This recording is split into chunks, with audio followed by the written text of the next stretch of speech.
असलम डार साहब ने सही इंट्रोड्यूस करवाया, वो मुझे अपनी फ़िल्मों में लेके आए। फिर उन्होंने मेरे ये छोटे छोटे रोल छुड़ाए। उन्होंने कहा अभी देखिए मैं आपको हीरोइन ले रहा हूँ। तो मैं ज़ाहिर है एक हीरोइन की टिकट लेके कोई बंदा जाएगा तो वो फिर हर फ़िल्म में वो लड़की नज़र आएगी तो उसकी इतनी वैल्यू नहीं।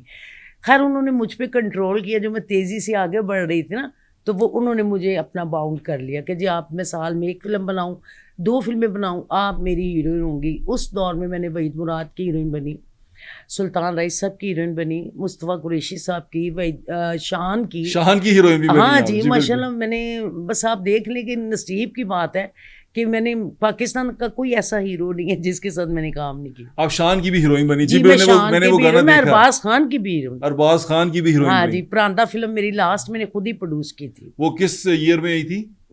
उसको भी मेरा हाल काफ़ी टाइम हो गया। अच्छा मुझे बताएं कि अरबाज़ भी नए-नए, पहली फ़िल्म उसकी मेरा हाल वो थी घूंघट या कोई ऐसी फ़िल्म